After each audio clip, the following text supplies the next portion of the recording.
So, good morning, everyone. Welcome to our weekly webinar, Lessons from the Lockdown. Thank you very much for joining once again for our short, brief, 30-minute informational, inspirational webinar, just to keep you in tune with what's happening in the world of property. So, quick reminder, first of all, we do want feedback from attendees. So, please put any comments or questions that you have into the Q&A box. We don't tend to use the chat box on these webinars, so please insert into the Q&A box. These are recorded. You'll find the recording on our YouTube channel, so we tend not to mention the name of the questioner, just to protect anonymity if that's what they so wish. So please use the Q&A. So today is our Around the Regions, and we are in Northern Ireland for our sort of deep dive into what's happening in this part of the world. Now, let me first of all, once again, introduce my co-host, Mr. John Corey. And John, do you want to say a quick hello and explain exactly who you are? Good day, everyone. Long-term property investor, US, UK. Buy and hold is my main focus. Hair color comes natural, so these days I'm probably more the passive investor in other people's deals than the person running around in the rain trying to find a deal. Very good, thank you. And most of you know me anyway, David Johnson, CEO of Leo Crowdfunding. We are a property crowdfunding platform, and we'll introduce our two guests just in a minute so they can hang fire. So just through this slide, and again today, we obviously did this quite a lot back in April and May time. I think with given circumstances over the last number of weeks, across the UK and Ireland, I think it's worth just a pause to again shout out to the NHS staff, essential workers. You know, it's who knows what the next few months hold. Hopefully, it's not going to be as bad as the press make out, but of course, we just don't really know. I saw a quote there from Winston Churchill I thought was relevant. We make a living by what we get. We make a life by what we give. And of course, this webinar is all about making money in property, creating assets, creating value, increasing our lifestyle.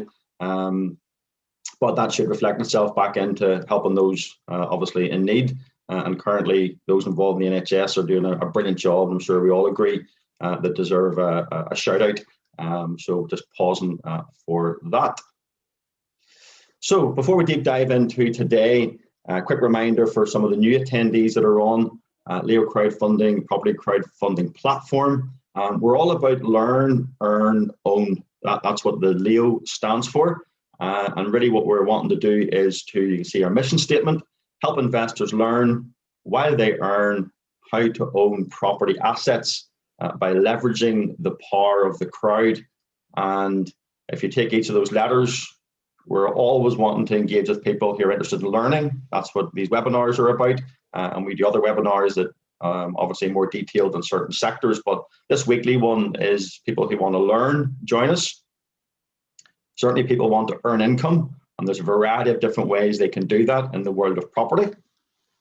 And of course, ultimately, many people investing want to own property assets. That's really what we're about. So John, any comments on our normal sort of start in terms of what we're trying to achieve and this whole concept of learning about owning assets? Well, I think one of the interesting things is the world's moved forward quite a bit since when I started, and you used to have to like get educated somehow, read a book, go to a course, whatever, and then make this big decision. You go from first date to let's have kids. And in the sense here is you can now ease your way into it. You can become an investor immediately by putting in 100 pounds into a property investment, and you can leverage the knowledge and talent of the person running the project. So while you're learning, you can be earning, and you can actually be an owner. You're not a professional student for years, ready, anxious to get started, but frankly stuck because you're paralyzed. This is a very easy way to ease into it. Yeah, very much so. Let's get straight on, because I'm really rushing to get my guests on today, because this is one, as I've indicated in some of our social media posts, this is probably the most excited for today's webinar than probably for many months, and that is because we are dealing with my home where I live and the market I probably know best. So let me welcome Laura and Tanya. Thank you for joining us. I'll give you a couple of minutes each just to introduce yourselves and explain your background and what you do in property, please.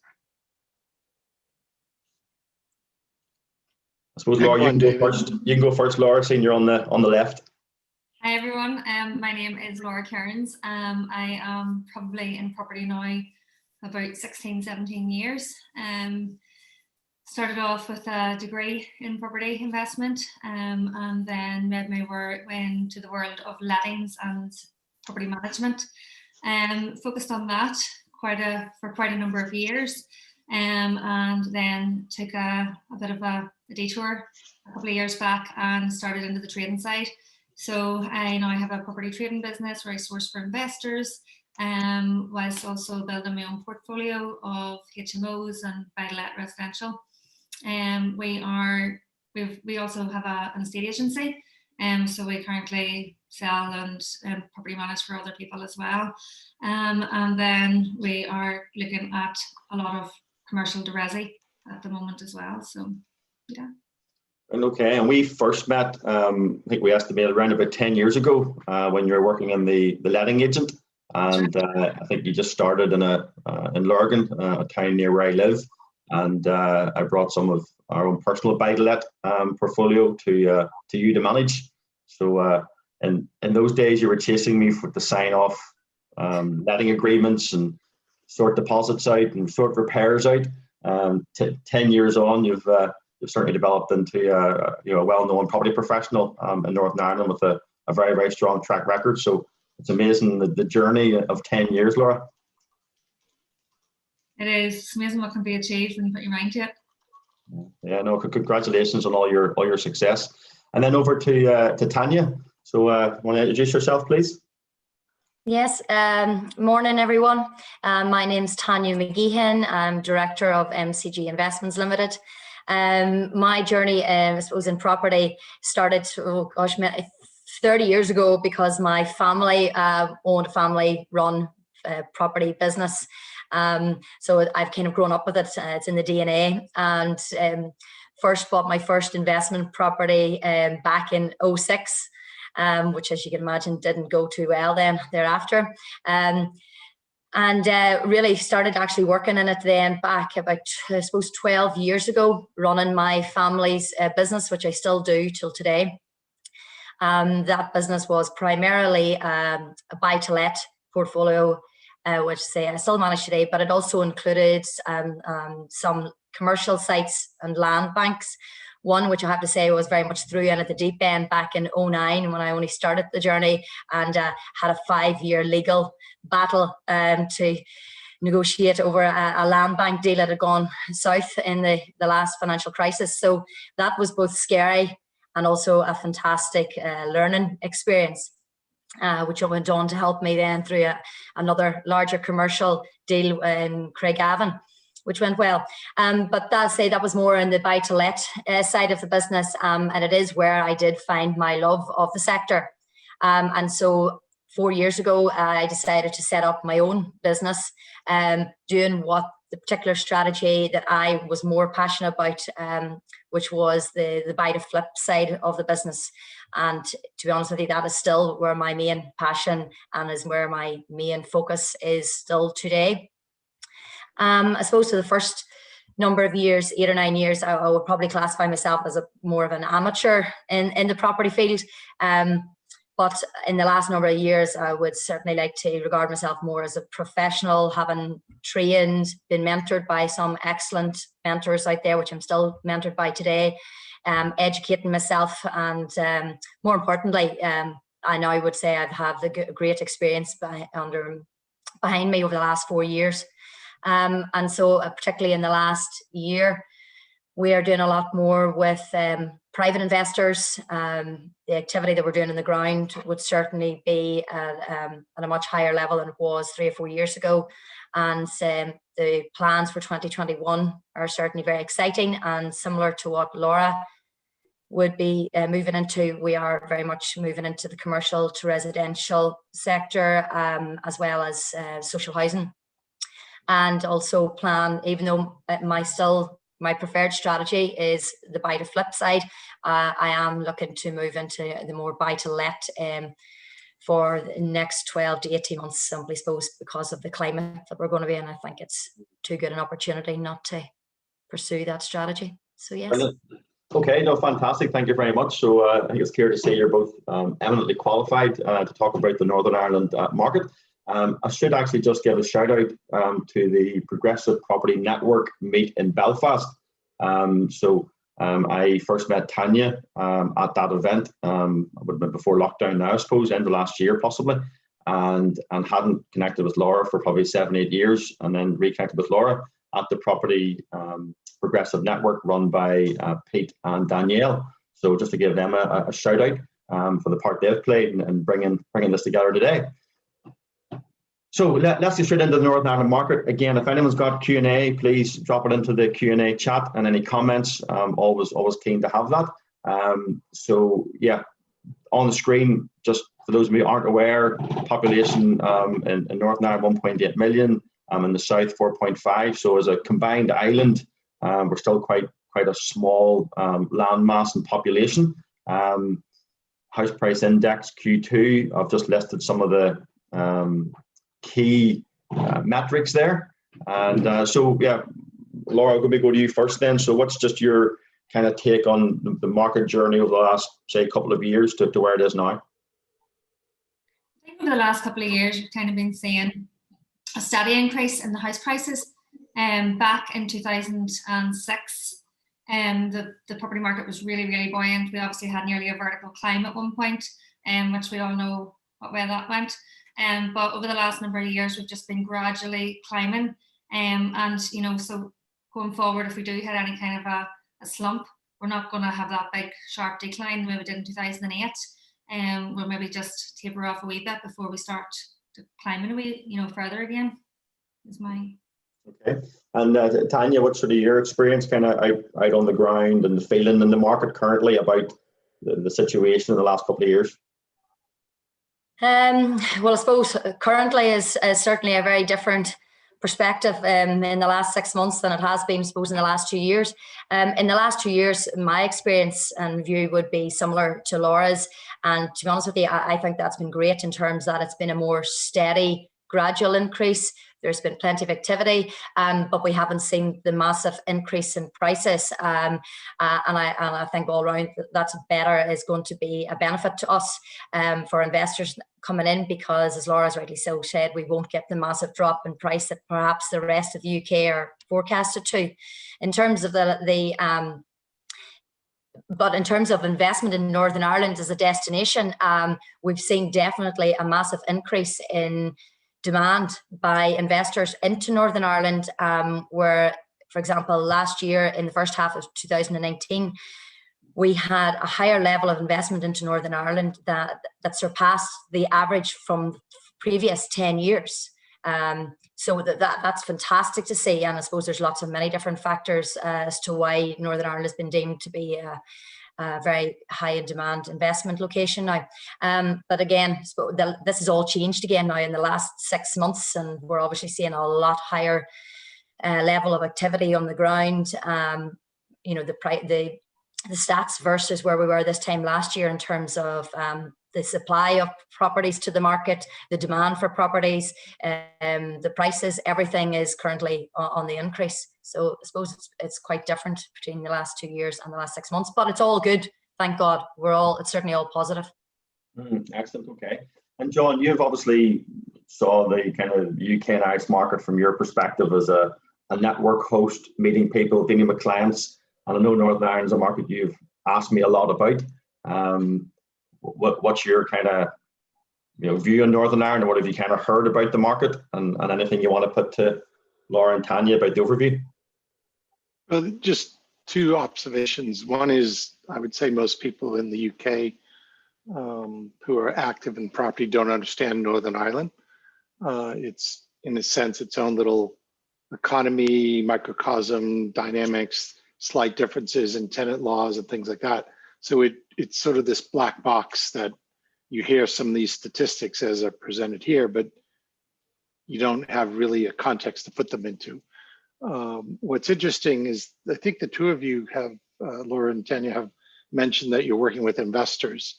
There may be an opportunity as thought leaders in your market to work with investors on a crowdfunding basis where people can dip their toe into some deals and see how it goes, but not have to be responsible for driving the deal. Because again, this black box of like, what do I not know? What unknowns are there? What do I not know? How do I deal with some of the differences? These stats could be projected against the stats from, 2008, 2009. And I think Tanya said before we started that the market hasn't even come back to where it was back at the crash, which is similar to the Northeast in some respects. But things like that, there's no ability to put this in context. So Laura and Tanya can really maybe peel back some of those layers and help us understand. Yeah, okay. Yeah. Just by way of context, actually, I dug this out last night. So when I got into property in 2000, and myself and two friends started a limited company, and it was a completely new experience to me. I had no background in property at all. And we bought 23 properties in 18 months back in 2000. And I've just decided just to quickly fire on the screen, just to sort of compare the market now 20 years later. I mean, our most expensive property we purchased back then was £38,000. And you can see, if you take the average, for the 18K average for the first 16 we bought, that whole portfolio of 16 houses was worth about 350,000, which is it's amazing how things have changed, even just in that time frame. So we probably went from a portfolio of 23 properties, the most expensive at 38,000. By 2007, 2008, and I'm sure Laura and Tanya will agree with this, the cheapest of those was 138,000 in the height. So there's 2 million equity created in the space of 6-7 years in that portfolio. Unfortunately, I was involved in selling it in 2003, which is why I'm probably on this webinar hosting this rather than a beach somewhere, or invested my money like John did. But that's just an interesting one. So I'm sure Laura and Tanya, when you see those prices compared to what you'd pay for a house now, it'd be good to go back to those days, wouldn't it? Yeah, definitely. That looks like a very attractive portfolio if the prices are back up to the level you mentioned they are now. Just in terms of promoting Northern Ireland for investors to come into, there are still deals like that we can get you. So there is still plenty of value to be gained, and there's still obviously at the higher level as well. So yes, as John says, Northern Ireland is quite untapped and should be pursued more by investors across the water. Yeah, brilliant. Okay, so here's our main topics that we cover. We did Scotland last week, which is really, really interesting. And I suppose we've done a current state of the market. We've done the overview. COVID impact, I suppose that's one of the big questions people ask. What exactly is the impact that's COVID having? So Laura, anything tangible that you can indicate on that, or is it still very much just wait and see? I think from lockdown, we've had, this year, in the last quarter, there's been 32% more sales than there was in Q3 last year. And the vast majority of these are all in 4 and 5 bedroom houses. So there's a lot of people that are living in the city that have reevaluated their lifestyle and are now moving out to the likes of Hollywood and all the coastal areas or more into the country. So those 4 and 5 bedroom houses are actually seeing real demand at the moment. Whereas the 2 beds, I think they're up year by year by about 2%, and the numbers are being purchased. So you can really see the levels of demand there.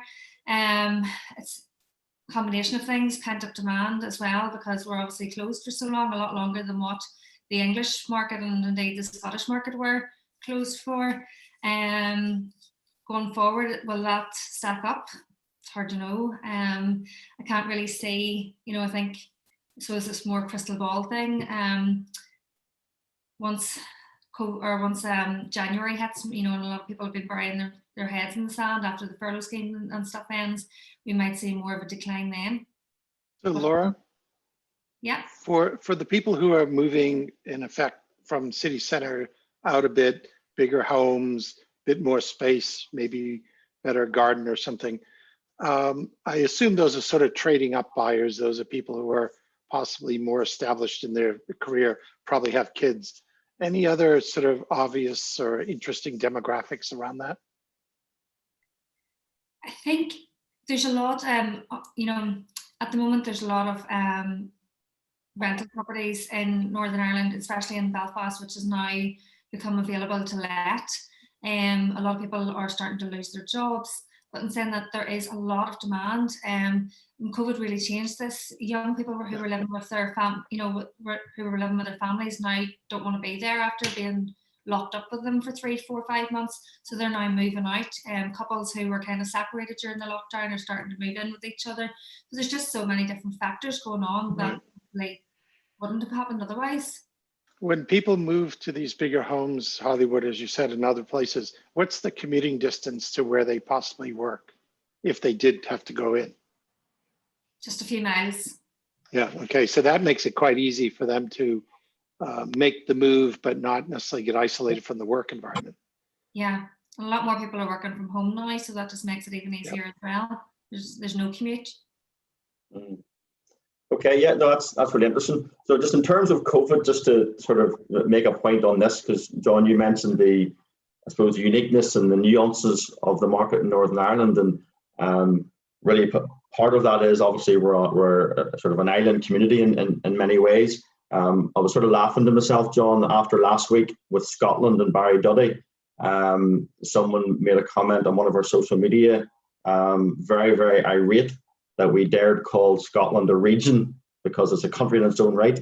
And he had left quite a long list of of comments. So I'm not even going to go there in terms of Northern Ireland and Southern Ireland. And I know Laura and Tanya know what I mean by that. But the reality is we're all on an island. There's obviously 2 entities, 2 countries. And what's really interesting, John, which is like fascinating, we've got local devolved government in Northern Ireland, obviously Government Republic. Here's the current COVID situation in terms of rules. So if you live in the south, and again, a large part of our community along the border would, go back and forth across the border for work, school, shopping. Right. So if you live in the south, schools are open as normal, but gyms, churches, events, retail, all closed. If you literally step across the border, then the schools were closed and everything else was effectively open. Which is just like, yeah, it's I mean, this is a little bit of the Brexit thing too, where you have 2 countries sharing a land border, but it's a very fluid border in the current environment when it comes to business and social activities and all the rest of it. So there's a lot of back and forth, and we have the same issue in the sort of what we might call the mainland of the UK, where a city's in lockdown, the city next to it isn't, and you can't go to the pub here, but you can drive a few miles there. So it's a very fluid situation. And when it comes to a virus, it doesn't respect boundaries. So the fact that you can mix easily in some respects could be troublesome. Yeah. I mean, looking for some type of certainty in the business community, it's hard to have certainty when there's such diversity of even how to tackle the problem, which is what we all have to deal with. So, okay, growth sectors then. So Tanya, do you want to go first then? What do you see as the growth sectors in Northern Ireland over the next wee while? Yeah, for me, the growth sectors that I think that we're going to see in Northern Ireland, and probably to be fair throughout all regions really, is going to be, I believe, the commercial to residential.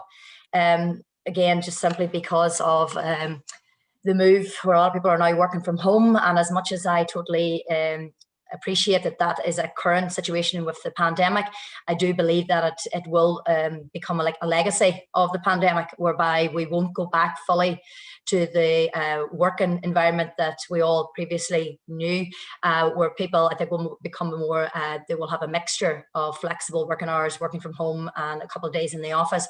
So on the basis of that, and even the whole retail side of things, the move away from that, it's inevitably going to leave a large number of commercial buildings vacant. But with that, then obviously there is opportunity to convert to residential. And for me, that provides a great opportunity for trying to meet the massive shortage that we have for social housing needs. Like currently there's a need for over 15,000 social housing homes in Northern Ireland that need to be achieved by 2024. So why not use the move away from commercial offices and convert to residential, and hopefully, obviously, we need the planners on board with that to assist that. So to me, there's great opportunity in that sector, commercial to residential to social housing. And then the other sector for me that I see for growth is the buy-to-let, the buy-to-hold sector. There is unfortunately going to be a lot of people who through the expected forecasted increase in unemployment that may not be able to afford their homes anymore, that may have to downsize. You know, in every crisis there's opportunity. So there's going to be opportunity for investors to purchase more properties where they can to rent and hold in the long term. Okay. I think an interesting point is the Northern Ireland economy has classically been seen as weak because it's very state dependent, and yet in the COVID period, having an economy that's state dependent is an asset because most of the state workers are going to continue to have income. So possibly the impact of the COVID sort of people losing the jobs might be slightly less in Northern Ireland because of the employment mix. Yeah, very much so. I mean, as you've just said, just the nature of our political situation, we have 11 separate council areas. So 25% of our workforce is made up for the public sector. So that is certainly going to cushion us slightly more from unemployment. We are, without a doubt, it's forecasted that we may reach 100,000, a level of 100,000 unemployment by the end of this year, early next year. But in terms of the rest of the regions in the UK, that's still a benefit for us that we have such a large percentage of our workforce in the public sector. Very good. Laura, any comments on the growth, and then move on to the declining sectors? Anything you see that's going to maybe be sort of hit or maybe not a good sector to focus on?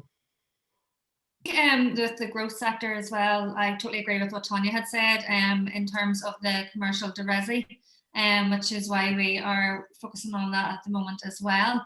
Declining sectors, you know, there's a lot of retail that is becoming vacant at the moment, but in saying that, you know, it's going to work at some level for somebody, and so there's quite a few opportunities there in certain areas.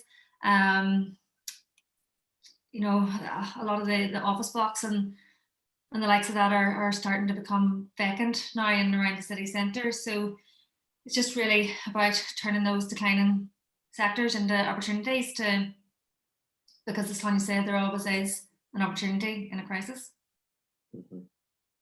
Okay. And what I would add in, and Laura's more experienced in this field than I certainly am, but so I'm not sure what your views are of this, Laura.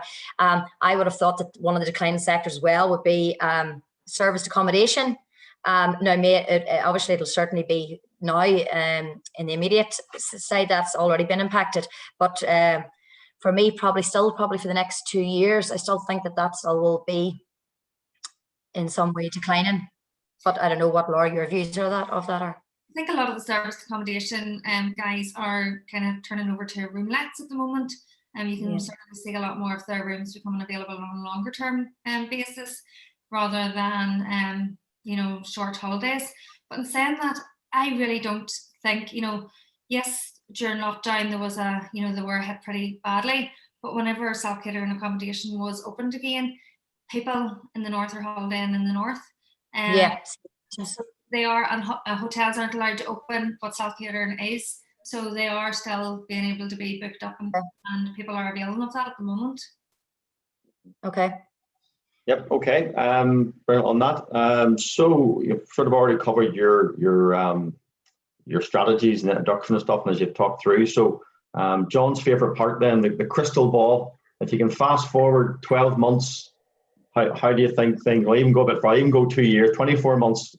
What is your best guess? So this is obviously purely a guess. We understand that. No one's going to come back to you in 2 years' time and say, you said on that webinar. But it's curious from your level. But David wants to know.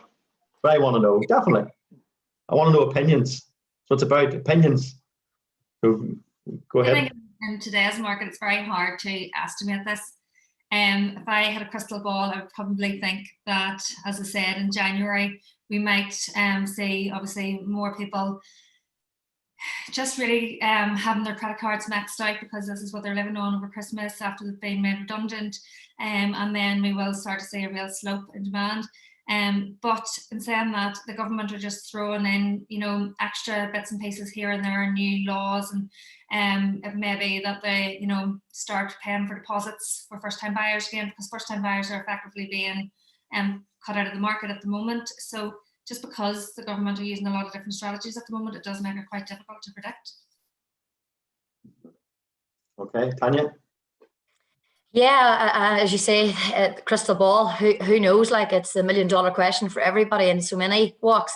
And it's really, as well as crystal ball, it's really difficult because there's so much financial stimulus by the government, and so as Laura says, so many different rules and C-bills loans and bounce back loans. Like, there's probably never been more money in the economy than there is now.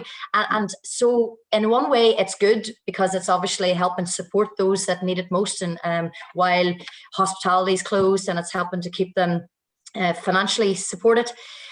For me, I'm just a bit weary of that as well. Are we kicking the can further down the line? Like, I mean, you're talking 2 years, but if there's that much financial stimulus, is it then that we're going to see the real wrath of the pandemic in 5 years' time? So I suppose it's that whole package. Yes, it's absolutely very much needed and very much welcomed now for those sectors that have been really crucified the most from this. But at the same time, for every business that is suffering at the minute, there's also a lot of businesses that are actually, you know, have pivoted and are doing phenomenally well from different ways. Like, there's a WorkPal new software app company, and I think their turnover has increased by 350% since this is open. So it's hard to know. I suppose there's going to be a balance. There'll be some companies will have done worse, some will have done better, and then on the back of that, there'll be some sectors of property are going to do better than others. It's hard to know. I have a crystal ball question. So within 2 years, will Laura or Tanya be able to put a deal up on Leo crowdfunding so the investors outside of Northern Ireland can back you? Why are you waiting 2 years? No. You mean, how soon are we going to have that deal? That could be before Christmas. You know, I wanted to make it an easy answer, but. Oh, well, I'm definitely thinking we could, I'm sure between Laura and I, we'd have a deal for you now. Well, you'd have to run it. It's not a deal for me. I'm going to take a piece of your deal. Absolutely. No problem, John. Let's have a conversation. We'll get you a piece of equity with experienced girls like Laura and myself. Experienced operators taking care of the local issues.